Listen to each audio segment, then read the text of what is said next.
Welcome. You're tuned into Tangled Threads. If you're digging our content, hit the like button and subscribe. Thank you. As I turn the key in the lock of our Cedar Heights home, it's hard not to feel like the luckiest man alive. Jenna and I have built a life here that's the envy of our friends. Our story isn't just a love story, it's a testament to what two people can build when they're perfectly in sync. High school sweethearts, we've been together longer than we've been apart, navigating the ups and downs of life with a kind of harmony that's rare. I'm a software engineer, which means long hours and the occasional weekend spent troubleshooting code. Jenna, with her vibrant spirit and boundless creativity, has turned her passion for art into a modest but growing online business, selling her paintings. Today, though, is special. It's not just another Thursday, it's the eve of our 10th anniversary. I've planned a surprise that I know will leave Jenna speechless, a trip to the Caribbean. She's mentioned her dream of painting the sunset over the ocean more times than I can count, and I've managed to save enough to make that dream a reality.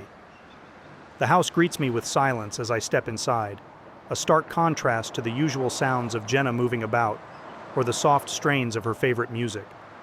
It's odd, unsettling even, but I brush off the feeling, attributing it to the surprise awaiting her. The Caribbean brochures are burning a hole in my pocket, a tangible symbol of the life we've built and the promises we've kept. As I make my way toward the kitchen, planning to leave the brochures on the counter where Jenna will find them, a sound stops me dead in my tracks. Laughter, not Jenna's. My heart clenches, an instinctual reaction that doesn't make sense. We trust each other implicitly. Jealousy or suspicion has never found a foothold in our relationship.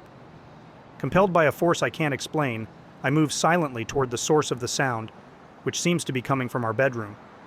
The door is ajar, a sliver of light spilling into the dim hallway.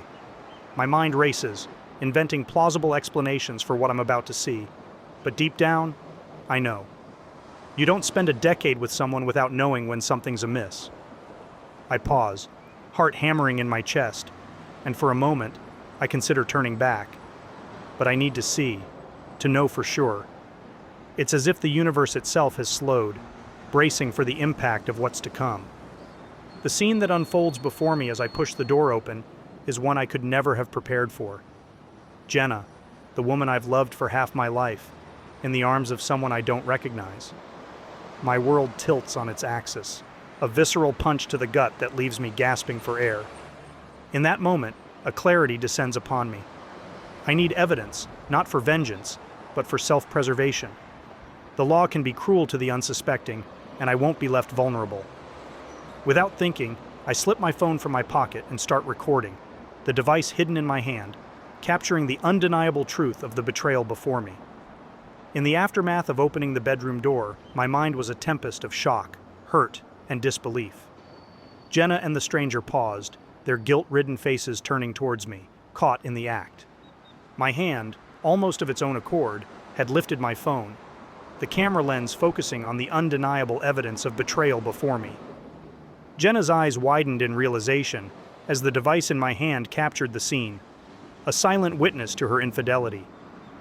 The moment felt suspended in time, a tableau of betrayal that would forever be etched in my memory. Then, chaos ensued. Jenna sprang from the bed, her initial shock morphing into panic. "Mark, wait, please, let's talk about this," she pleaded, her voice tinged with desperation. But words were meaningless now. I turned and fled, the recording safely captured on my phone, my heart hammering against my ribs. Jenna's footsteps thundered after me, her pleas echoing down the hallway. I didn't stop, didn't look back, my only thought to protect the evidence that had turned my world upside down. As I neared the front door, Jenna's strategy shifted from pleas to action.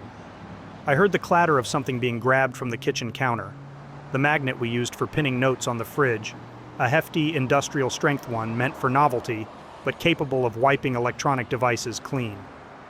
Understanding her intent, adrenaline surged through me. She was aiming to destroy the recording, to erase the evidence of her betrayal. The chase took on a new level of urgency. I burst through the front door, the cool evening air slamming against my face, a stark contrast to the heat of the chase and the turmoil roiling within me. Jenna was relentless, the magnet in her hand a testament to her desperation. "Give me the phone, Mark. Please," she cried out. But her words were drowned by the pounding of my heart and the rush of blood in my ears. The neighborhood was quiet, too quiet, and I feared momentarily that no one would be there to help.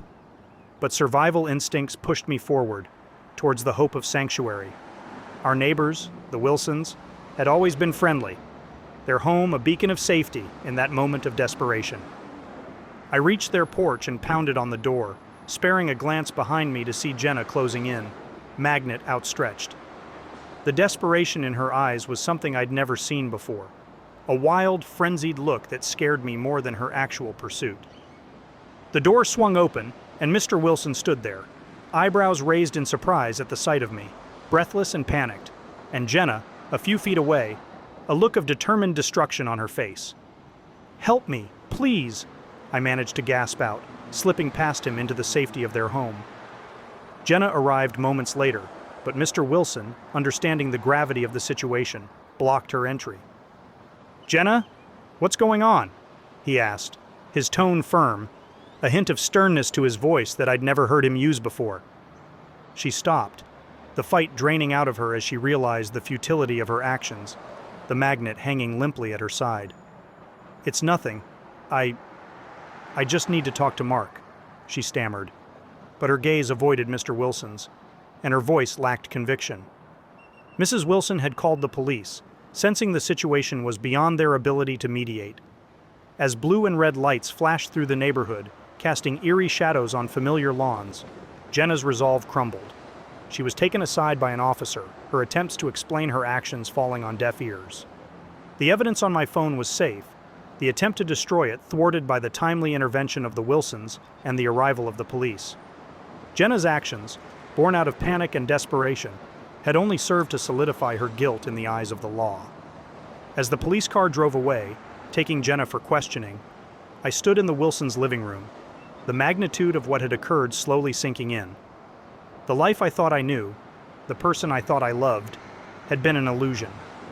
But amidst the wreckage, I held on to the evidence, a bittersweet vindication of the truth I had uncovered.